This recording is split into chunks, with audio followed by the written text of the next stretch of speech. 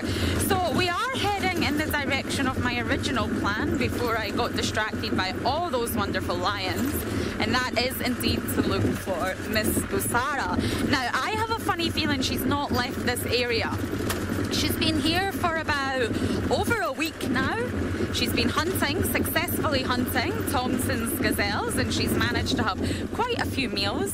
So I really do not believe she will have left this area. It seems to be quite safe for her, full of prey items. So that is indeed what we are searching for now. Now, I haven't heard an update about her from any of the other ranger team in a day or two, but that doesn't mean she's not around. Cameron, oh, your question earlier, yes, Murray's just reminded me, I am indeed terribly sorry about that. I did think the lions were going to maybe do a little bit more than they did. So Cameron, she will need to eat. Yes, cheetahs need to eat every few days or so, and it does depend what they are hunting. Left or right, left or right, left or right. I'm going to go with right. So for a while, I personally believed that Busara was sustaining herself on scrub hairs and items like that. So if she's eating very small prey items, then of course she will need to eat a lot more and more regularly, because that is not enough to sustain a full adult cheetah. However, if she is eating Thompson's gazelles, that can sustain her for a day or two. So yes, she will need to hunt again. She was absolutely full after that meal the other day, I personally believe, which she left to the vultures. But yes, she will need to hunt again, and I believe this is the perfect place for her to hunt. Now, I chose right, and I'm just wondering whether I should have chosen left. Alrighty, thank you. There we go. Apparently there's a cheetah. Would you believe it? Okay, we've just got some help there from some people. Sure. Okay, so we need to get into a bit of better position. There is another vehicle around who have very kindly, thank you, helped us to find a cheetah. So Busara's here, it looks like, but unfortunately we need to sort of position ourselves a little bit better from where we are, unless my superhero cameraman Manu can do it. Is she there? I cannot see her. Okay, so hopefully Murray will be so kind to allow us sometimes get into a better position and we can hopefully find my ultimate favourite queen bee for you. Yes, he is allowing me a little bit of time. So let's go over to David and then... Oh my goodness. There she is. So Murray was being kind and letting me switch over to David, but I think possibly we might be allowed some time to stay here. Yes! What a morning it has been. Now... I'm so happy right now. I don't know if you can hear the happiness in my voice, but we are indeed with my Queen Busara, and it wasn't our find. Now, of course, we did get help from another vehicle here who I cannot thank enough. I did think they were looking at the crown cranes, but obviously not. We have a cheetah, and there she is in all her glory. Now, she honestly hasn't moved. This has been her for the past week or so, and is right next to the airstrip. There's actually 2 airplanes to the left of me, but what is the deal with this area that would attract Busara is there's not many other predators around. It is very, very open for miles. The grass is really not long here, okay? It does look a little bit long where you're looking right now, where she is sitting. Yes, Manu is going to give you a better view so you can see what I mean. But just on the other side, the grass gets very, very short, which is what cheetahs do generally tend to prefer. And there is just so many prey items. There is Thompson's, there's Impala, there's Topi. Now, an adult Topi would be too much for Busara, but of course there is juveniles. There's just so much around here. It really is the perfect spot for her. There's lots of trees scattered around as well for at least her to get some shade and better protection and shelter. Now, Sarah is saying she is absolutely gorgeous. And yes, she is. She's got a kill. Yeah, there we go. Now, I can't see anything, but she's eating. My girl is eating. So she's obviously made a kill at some point and she's having a meal. Again, we have missed it, but I am just so happy to see her feeding. So there you go, Cameron. In answer to your question, which I forgot to answer earlier, she's eating. So we just saw her eat 2 days ago, and again, she's eating. I just wish I could see exactly what it is. Most likely, I'm guessing it would be a Thompson's gazelle, but from this angle, it's really impossible to tell.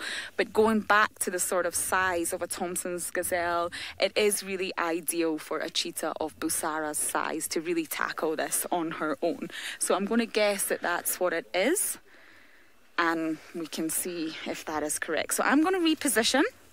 I'm so happy we found her. I got lions and cheetahs this morning. It really, really is on fire here. And there's another car that wants in, so we're just going to pull up here. And hopefully we get a better view of her in doing so anyway. How is that? Yeah, I'm getting the approval of this position, so there we go. So when I had the choice to go left or right, I made the right choice after all. I was doubting myself. Lesson to you all, never doubt yourself. So I'm wondering exactly how long Busara will stay here for. Obviously, we saw a male cheetah yesterday, and I did go into a bit of an explanation about the sort of different behaviour regarding territories and spatial tactics of males and females. So not to repeat all of that, but females are a lot more roaming and a lot more roving. So Busara was roaming for a while. We did witness that, but she does seem to have really settled in this area. And my question is, how long will she stay here for? But anyway, I'm over the moon that we found her. So we're going to stay with her and not leave, of course. But for now, let's send you across to David and his lions.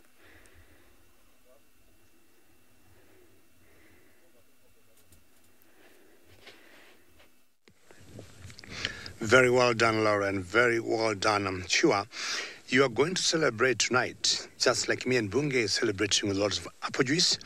Not sure what you're going to celebrate with, with tonight, having seen cheetahs, because I remember earlier I was saying, I have noticed you falling in love with cheetahs and hyenas and leopards. And spotting a cheetah is pretty special, because I think we see more cheetahs here in the Mara than in Joma. Well, one of the females here, I'm guessing this could be Kinkital. She is suckling her cubs, but unfortunately the grass is pretty high, very, very high. But if you look carefully there, you can see the cubs there suckling. If you look nicely, very good job, Bungay. And I just said earlier, chances are, after all of them having eaten a lot of meat, especially the adults, the females might pull them on the side to suckle them, and this is exactly what is happening. Sometimes you can always relate the behavior of these animals. If you see them for many years in the bush, you'll always try and maybe predict what might happen the next 1 minute. So this is a very good spot in very good shade of a torchwood tree, and I want to believe they'll stay here for the rest of the day. Of course, a lot of digestion will be going on, having eaten so much of that buffalo kill, and it'll be the time now for the mothers to give back to the cubs. Kingtail has the youngest cubs, and Kingtail is one of the females, and we call her that because she got a knot on her tail, and she needs to suckle those cubs because they're still very tiny. Not sure they have gotten to the age of eating meat. Who knows? There's one that just stood up there. I'm guessing that could be Limpy. I could be wrong. Yeah, that's Limpy there, and going very close to Kingtail. And just learned from some of the notes from my friend Nikki, who knows these lions backwards, that she'll always have very light eyes compared to the other 4 girls in this pride. I'm trying to imagine, and all of you can see, look at the height of that grass. You could literally, because you're about what? You're about 10 meters away from these lions. We never want to come very close, but it could be almost impossible to see them. That one has put her head up, and the direction she is looking at is where the kill is, and just making sure that everything is under control. You're having a walk, and where are you going? Do you all the girls want to stay together? Maybe. So we got Kingtail and Limpy together, and this particular one, let's find out if she wants to join them. As Indigo Girl was saying earlier, that these girls, they do not take any jokes, and she respects them, and I respect them so very much. And I remember having a question before of like the 3 males we're talking about. The one that we just saw here with this pride, the Ondonyo Pike. Then I spoke of Kipuli, and then I spoke of Scarface. And I think 100% of all of you have said nobody would beat Scarface. I would also want to agree with you. I mean, Scarface is a male to reckon with. His body, the size of the mane, how dark it is, and how when it bends looks like a mohawk. I agree with you too that Scarface would be the king of Africa, not maybe only the king of Mara. I'd call him the king of Africa in terms of good looking. I've seen so many male lions in Africa, but I think Scarface takes it all. Thank you for all your feedback there. See all the flies that will always get on to, we call them lion flies on lions, and especially more often when they have a kill, because they'll have all this blood stuck on their fur, and I'm sure that's what those flies will feed on as much as they clean them. Oops, there's a sneeze there, bless you, from one of the lionesses. Pretty intelligent animals, I would say, because they thought they have to leave one person behind or one lion behind guarding the kill from the would-be snatchers, for example, hyenas, and that male will stay there as long as it takes before, of course, that buffalo starts rotting and smelling. But as it is, it's still very fresh. I mean, all the time we've been there, yesterday and today, not a single, we did not pick any smell. Questions and comments are always very welcome, ladies and gentlemen. And as usual, hashtag SafariLive on Twitter. So the fully grown ones, the adults here, chances are they'll now just take a nap for the rest of the day. Cubs will keep suckling, especially the ones for Kingtail, because, as I said again, they're the youngest and they're the tiniest. Well, I'm sure Lauren is still over the moon with the cheetah.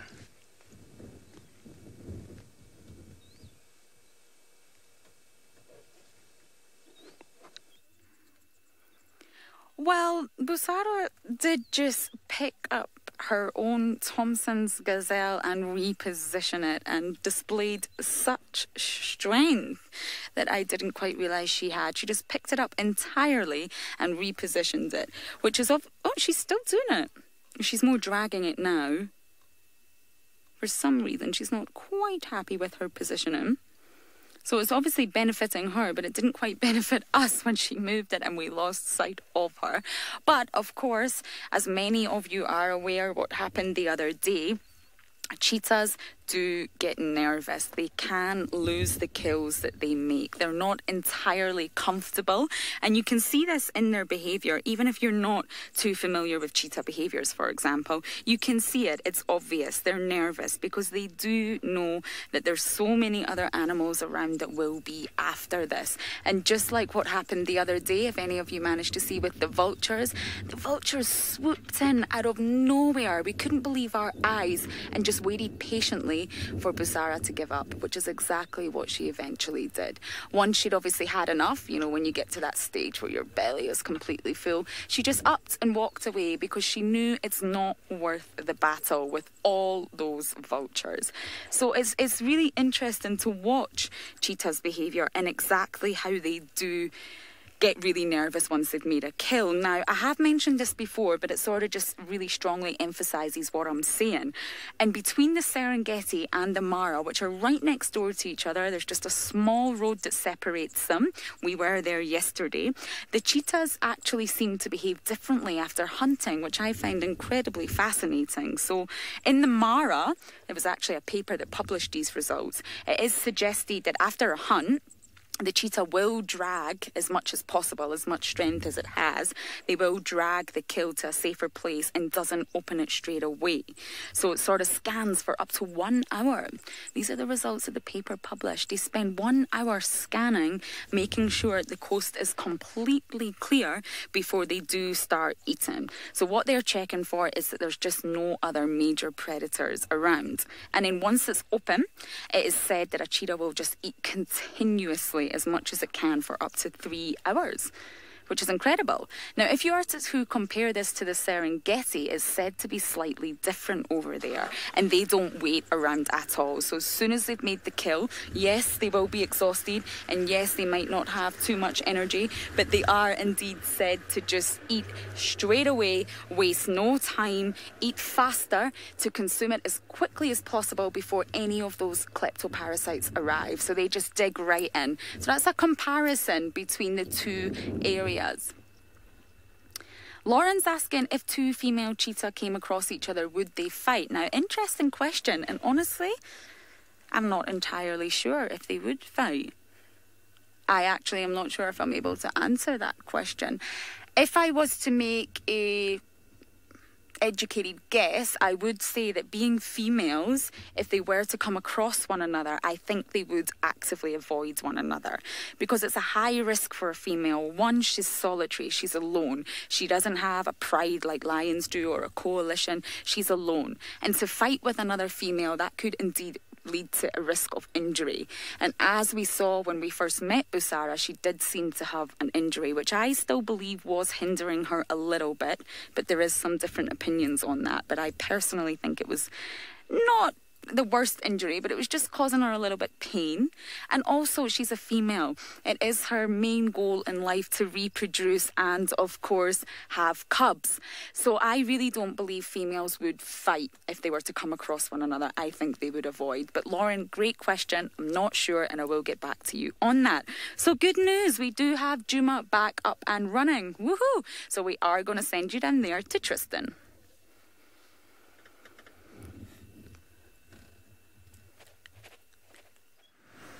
Well, we are back. Unfortunately, there was an issue with an internet service provider, which was sorted out by our tech guys, which is very, very good of them.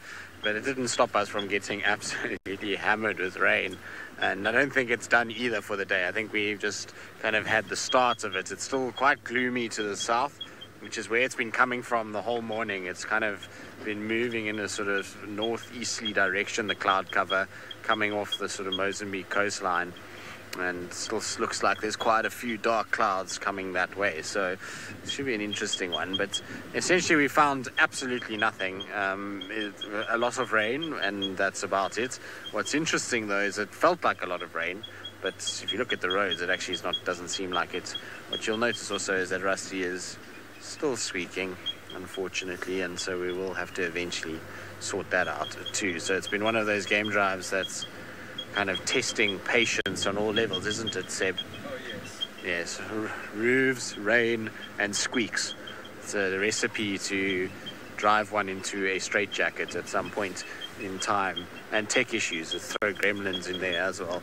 It's always a delight when you get that combination all together. But anyway, all good. At least there seems to be a bit of sun now, which is going to hopefully dry things up for a little bit. And the nice thing about having a bit of rain like that is often after the rain has fallen and it sort of stops now, is a lot of the animals actually start to move again. So they hunker down for the rain and then they're up and moving and kind of drying off and trying to get into places that are not too damp. So should see hopefully some movement of animals. I'm trying to find these ellies that Deirdre and Herbie had, but I haven't managed to find them yet. Tim, my favorite squeak is indeed going strong. In fact, it's getting stronger. It's really weird though, because the squeak, you can see it at the perfect game drive speed. It's at its best. It really just squeaks non-stop. But as soon as you accelerate or decelerate, if that's a word, yeah, then it stops. So if I, drive, you'll hear the squeak kind of going. If I really accelerate and punch my accelerator to the floor, then it goes away. And if I take my foot off the accelerator, it goes away, which is really odd. But anyway, hopefully can be sorted today, because it really is annoying at times, and it just does not create a good environment. Yes, I agree, Dash. It's Rusty Squeaky Squeaky can be its middle name. We need a surname for it, because it doesn't sound right, just Rusty Squeaky. And we need Rusty Squeaky something else. That's what I think. What do you reckon, Seb? I think so, something like that. What tracks are these? When did we have lions come this way, Seb? No, no, no.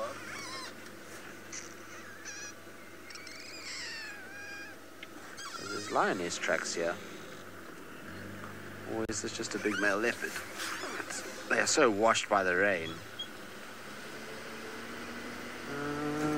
It's been a while since I've driven here, so I can't even remember if these tracks are from recently.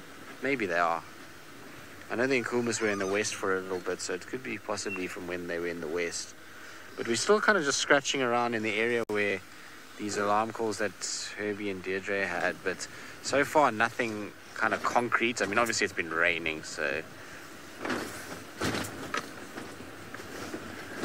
yes, MGN, it does feel like a Franklin is stowed away in the bonnet. It's very similar sound and just as loud at times too, so it's quite kind of frustrating. But it goes away for a period. Like now we're having a good time because I'm not really pushing the accelerator. We're more than just kind of freewheeling. But as soon as it kind of comes in a shift, and then it's loud and full of it, and then it kind of goes quiet again. And so it's the only reason you can stay sane. If it squeaked the whole time, I think Rusty would be probably lying in a burnt pile of ashes somewhere on this reserve, if that were the case. But for now, all is good. It's decided to stop its squeak.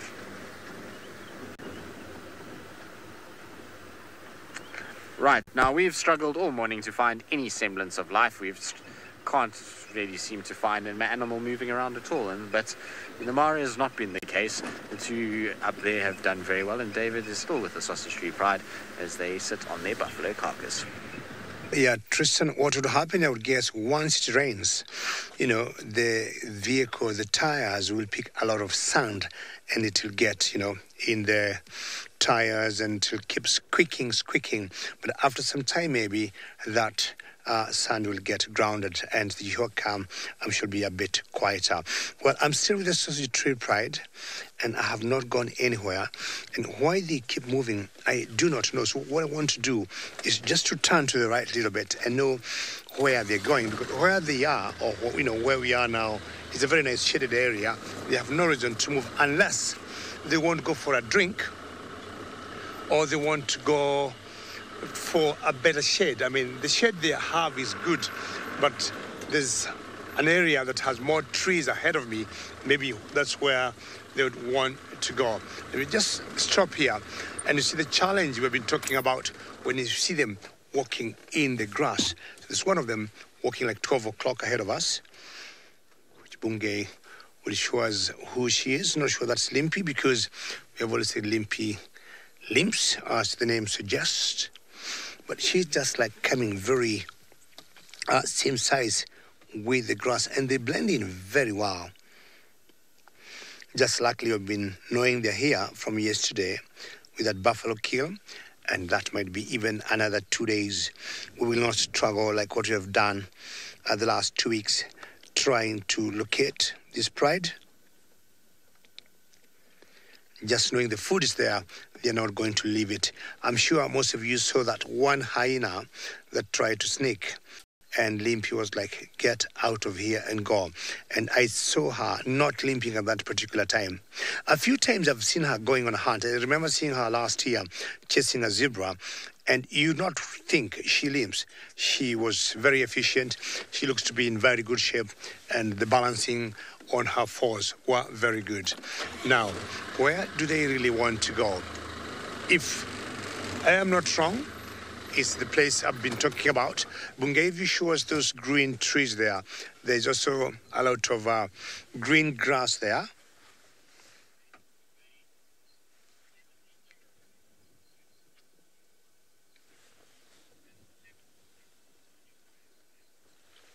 Well, I'm still getting the scores on my question earlier, and I have now got the percentages, and Scarface have scored a whopping 70+%, 70+% as top, of the range. And unfortunately, Old Donyo Park that they got here have less than 10%. Well, I don't know about that. But I think I would agree with that kind of rating that Scarface has topped, but getting over 70, that's a very good rating, and I would not want to argue with that. Lauren saw Scarface, I'm not sure, it was 2 weeks ago, and that was, I think, a pretty special sighting to see Scarface, who personally I have not seen for quite some time.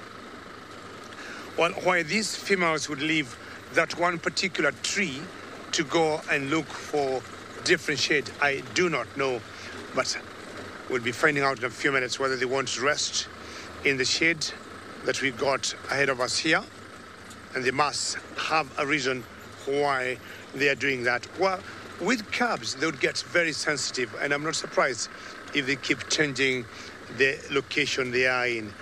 In this particular area, if you look on your left there, there's one female with one of the oldest cubs in the pride. And let's find out if they're going to settle here for the rest of the day or they're going to look for a different shade. But in the meantime, let's find out how Lawrence Cheetah is doing.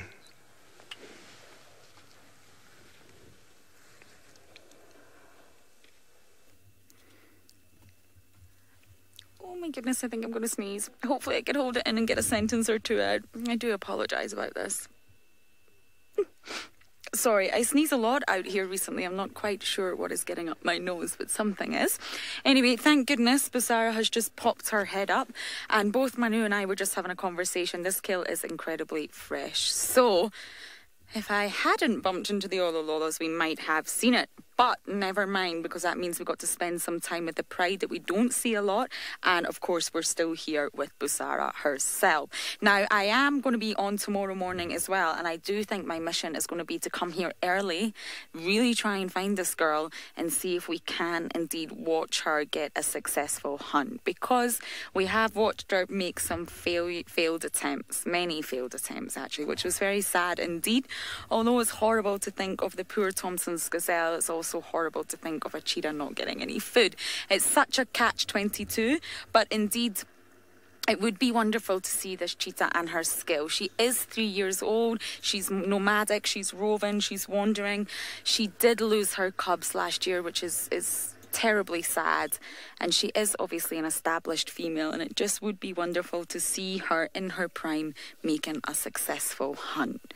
So hopefully maybe tomorrow that will be our mission. You do know I love to set myself up with all these different missions, and I do think we need to spend just a little bit more time with this girl to get a little bit more information.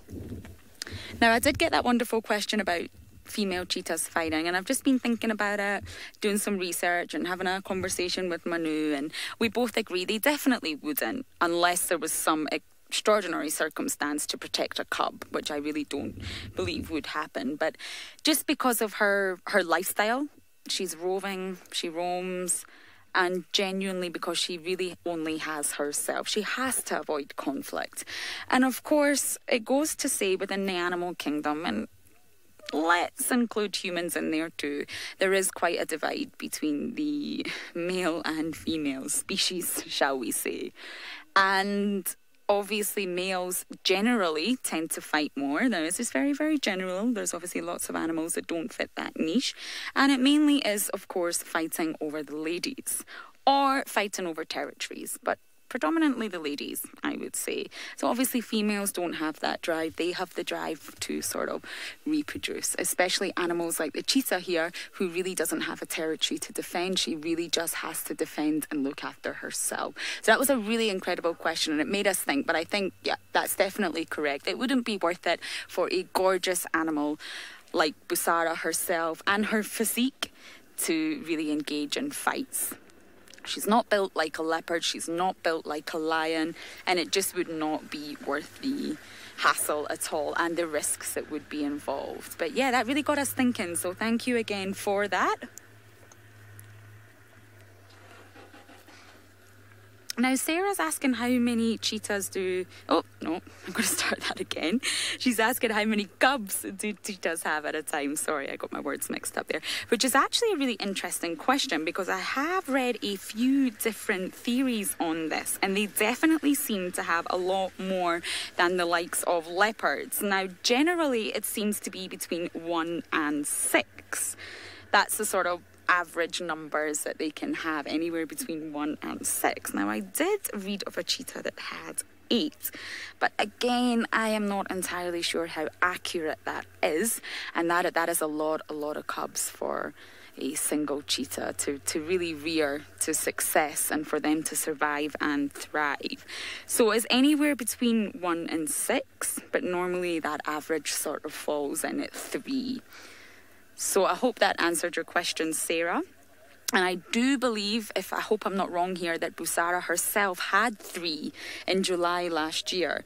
I think it was 3, and indeed she did happen to lose them all, which is really, really sad. Not entirely sure what happened to them. One was said to be from a buffalo incident, which is not too nice to think about, and the other 2 we're really not sure about. But they're not with her right now. She is alone, and it is said to be that Busara did indeed lose these cubs, which is really, really sad. But hopefully she will indeed come into Estrus, meet a wonderful, handsome male cheetah, and hopefully have another litter soon. That's what we are really, really hoping for.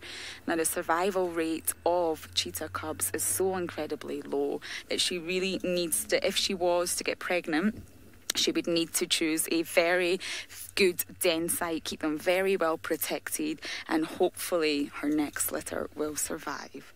So, of course, I'm not going anywhere. I think you all know that already. But we're sending you back down to Tristan with some elephants.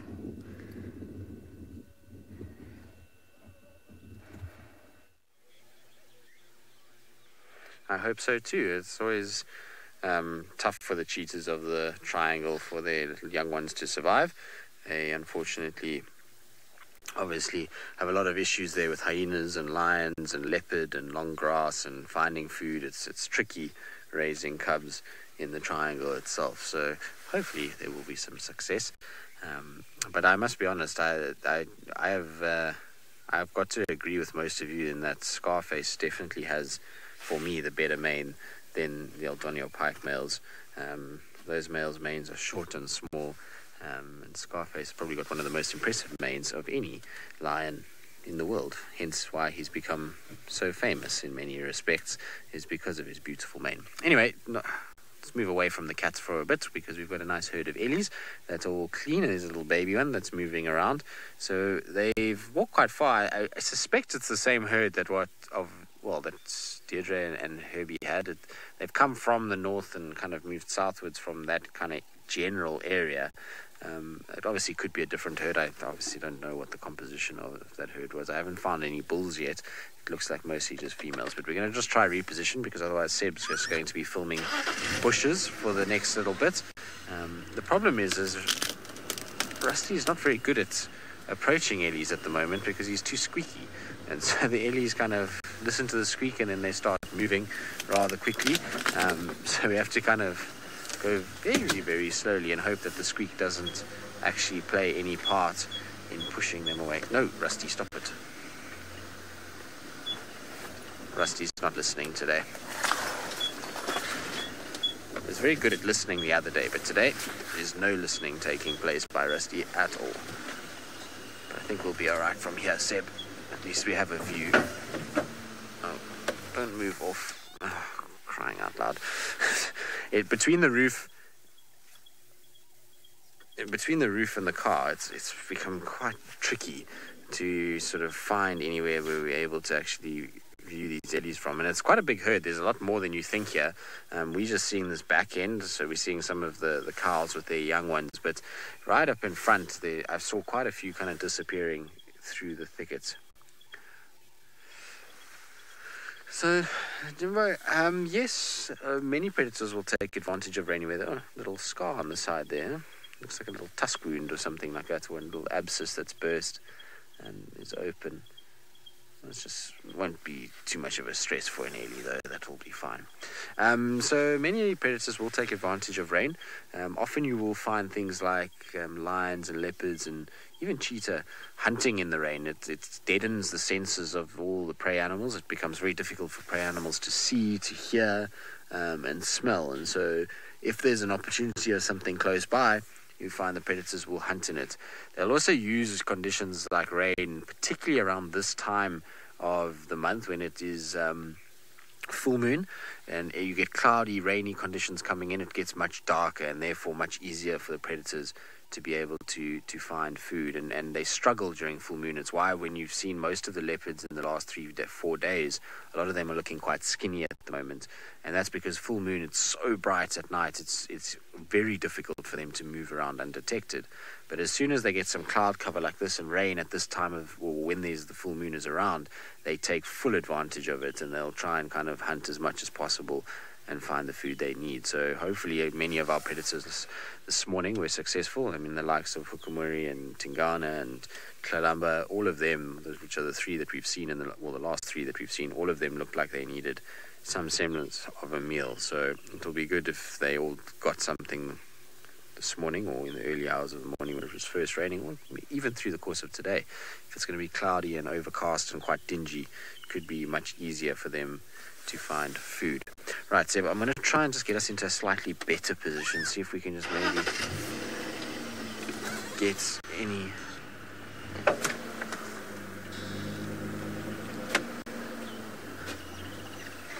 Maybe we can just get something where we can actually see some faces rather than just bottoms. I'm hoping that if I get in here... Sorry, Seb, I know it's tricky with this roof. Try and turn us a little bit through this gap here. How's that, Seb? That should be a little bit better. This gives Seb a bit more option than just a backside behind a whole bunch of bushes. There's a few different individuals that are kind of spread out. There's a female we're originally looking at with her little one behind her, and you can see she's just kind of watching us from behind the bush at the moment, just checking what we're up to and whether or not we need to... She needs to be worried about our presence, but she's quickly relaxed a little bit and is starting to kind of feed. And I'm sure these ellies will be very, very happy with the weather that they're having. After a few days of incredibly hot weather, it's nice for them that it's cool, one. And two, they're going to be getting moisture from what they're eating, so requirement of water will be less in terms of having to find it because of its heat, and like I say, they're getting a lot off the vegetation that they're eating, and of course it also spruces up vegetation, which makes it better for these guys as they'll get more food. Eric's mom, have I seen a confrontation between elephants and buffalo before? I've seen buffalo being chased off by elephants numerous times at water points. It often happens where a herd of buffalo will be drinking and ellies come along and they push the buffalo away. But I've never seen physical contact being made. There are lots of pictures that have gone round of a buffalo bull that got hit by an ellie and tossed into the air.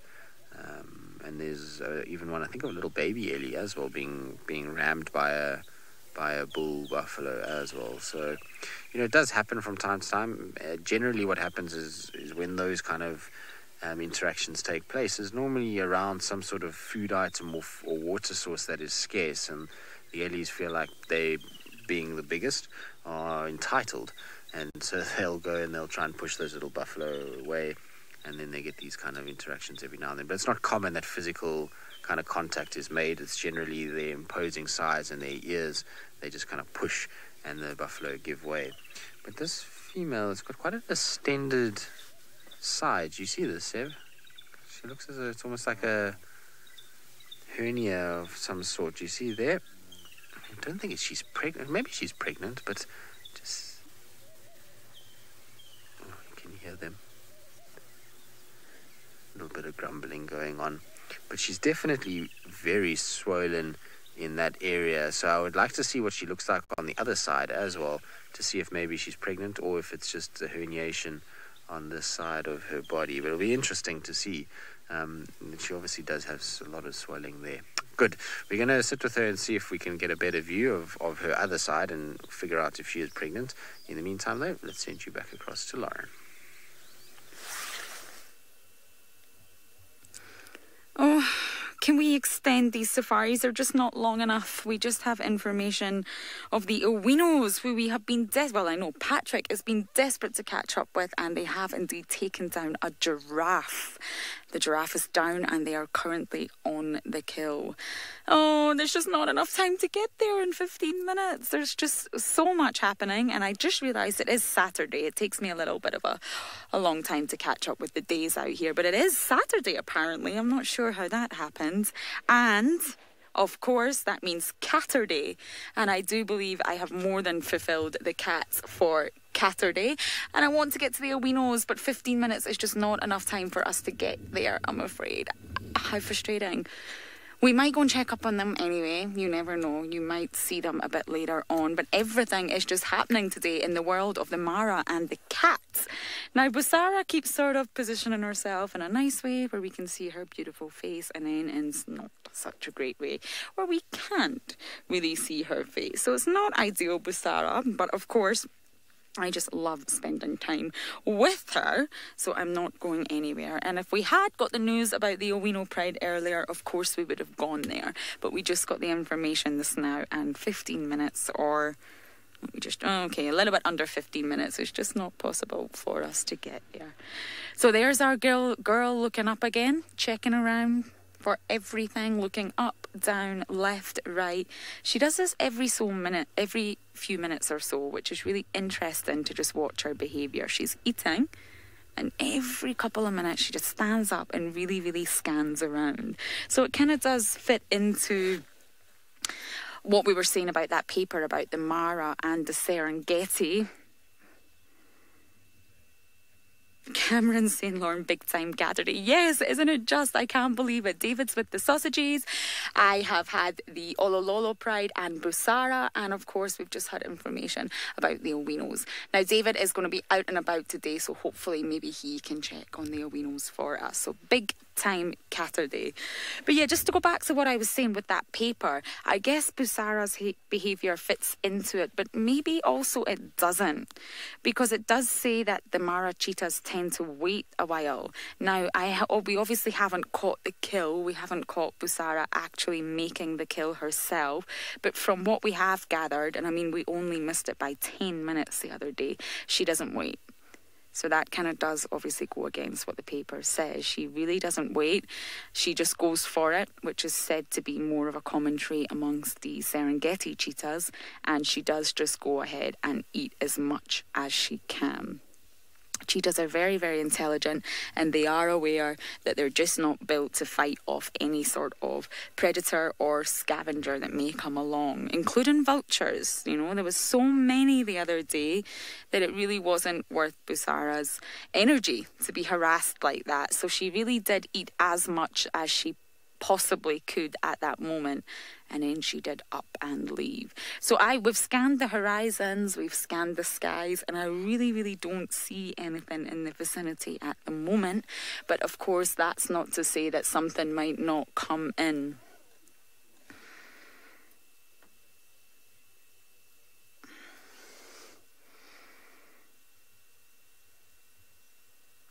There was a very complicated question there about lions bringing down a giraffe, and I have never indeed seen this.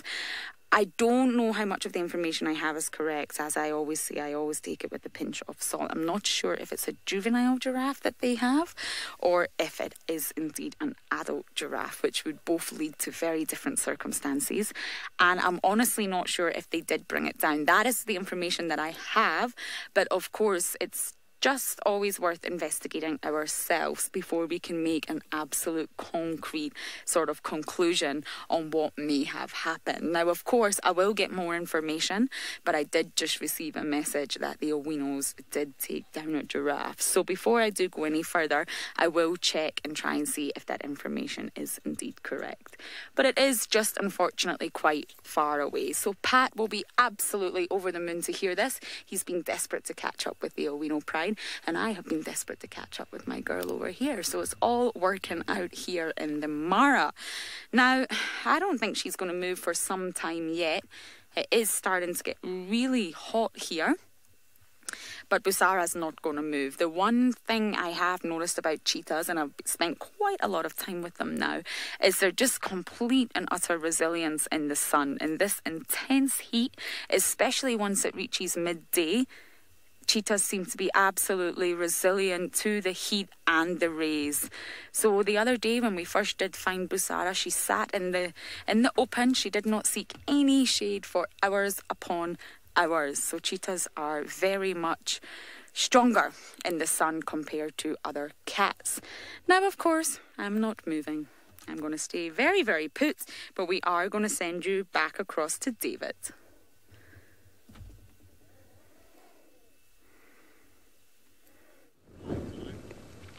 Yeah, Lauren, stay there. However hot it gets, don't move. Stay with that cheetah.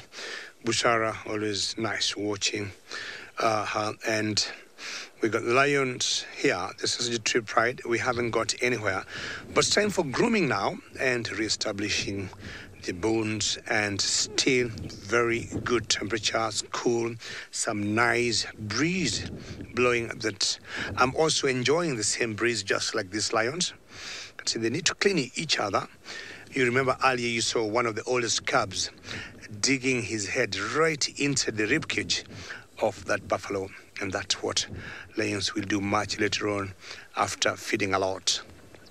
But also helps not to get the smell out there to the hyenas, or there would be other scavengers.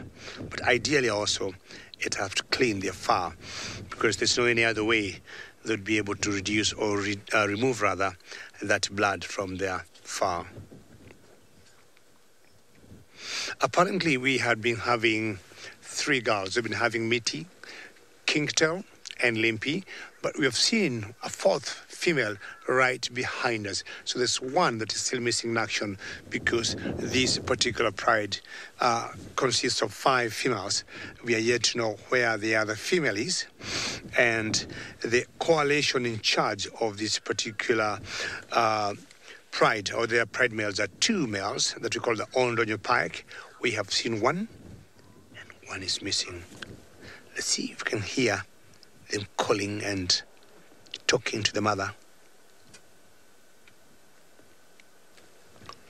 Funny, because when they just put their heads up, I saw a vulture from a distance landing very close to the kill, and I wouldn't imagine they would have seen that, but they picked it very quickly.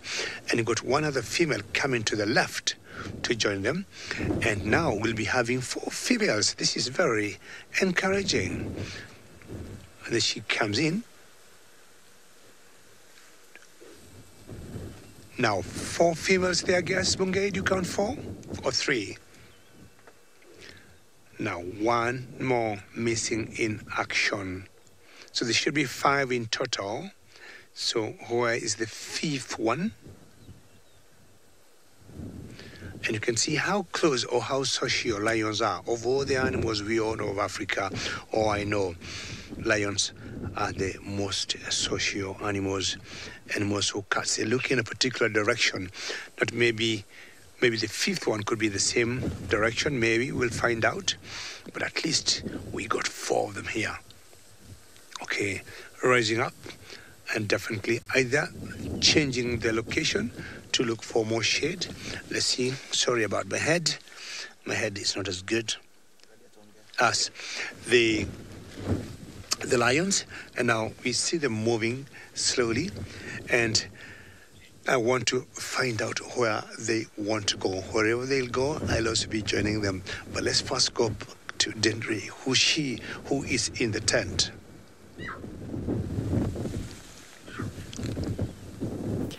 So we're no longer out there, as you saw Tristan getting rained on. We were very fortunate. Somebody felt sorry for us and came to collect us. So we're not missing in action, but we've moved ourselves to the tent. And on the way, I found this beautiful flower. You're probably thinking, what happened to the other half of it? So that's a marshmallow flower, or a wild hibiscus, but their family name is Malvasia, which means it's a Greek word for marshmallow. But you probably wondered why it's chopped in half. I've taken the other half and popped it underneath the microscope. So I'd like to show you underneath the microscope what we're seeing. So if we look at the picture on the left-hand side, you're actually seeing this large bulbous area. That's known as the ovary. And inside those tiny little yellow circles are going to be the little ovules. And so there you're seeing it now nice and clearly. And then you go all the way from the ovary towards the right down the style, or the pollen tube will run all the way into that. And then what sort of looks like it looks a bit like a toilet brush, is the male part, the stamen. So the tube, or the handle of the toilet brush, as it were, would be the filament, with the anther on the other end. Wisteria is saying it is an unusual flower. It is indeed. I don't feel too bad chopping it up and dissecting it and showing it to you, because they're actually very common here, generally in areas that are disturbed, and we see more of them than we see impala. So it is pretty. I'm going to move it a little bit. Okay. So I had one other thing that I'd like to show you. Is remember earlier on the walk we picked up the little guinea fowl feather? So I'm going to put the guinea fowl feather under the microscope. There we go. I just got to focus it for you, and I'm trying to hold it still. So we're actually seeing now that guinea fowl feather that I was holding up this morning, and going across the top of the screen from the left to the right is the shaft, and that's where all the little, well, you can all call them feathers, but they're actually barbs, left to right. And then where all those barbs are, you can see the nice little spots. And each one of those barbs is made up of little barbules, almost little hooks that hook onto the feathers from each other. So this is one of the feathers that actually belongs to the belly of the guinea fowl. It's not a flying feather. This is just a nice, what they call a contour feather.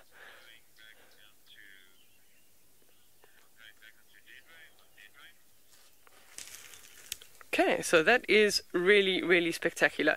I feel like a kid in a candy store in this tent. There's just so many bits and pieces that we can talk about here. But the other two that I brought into the tent were the seed pods from the bush willow. I'm sure you've seen a lot of them out on drive, but it's just nice to see the contrast between the green one and the brown one. So green one would be a fresher seed, and then the brown one being a dry seed, almost ready to open up, with somebody just living inside there. Okay, we're going to send you now to Lauren, who's up in the Mara, for a last look at that cheetah.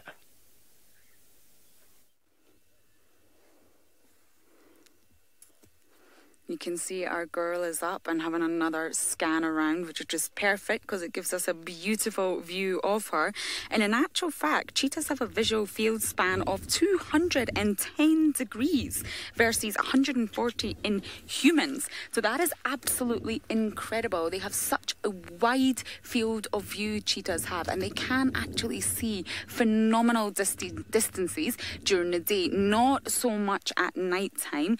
They aren't predators that are adapted to the nighttime, but they are said to see really, really perfectly up to about 5 kilometers during the day. So an incredible animal, incredible resilience to the sun and the heat, and just perfectly adapted to the daytime. Of course they get hot, of course they need to drink water and maybe seek a little bit of shade, but just incredible animals which have really adapted to taking on the daytime and making their hunts there. Now, don't get me wrong, they can indeed hunt at night time, but they really have specialised themselves in working on taking the opportunity and using the daytime to get prey and keep it safe, and of course keep themselves safe. So I hope you have enjoyed your fun-filled Catterday. And it's been absolutely incredible. I just wish this safari could go on a little bit longer, but unfortunately they can't. So please do join us this afternoon for our sunset safari. Thank you for all your comments and questions, and I'll see you then.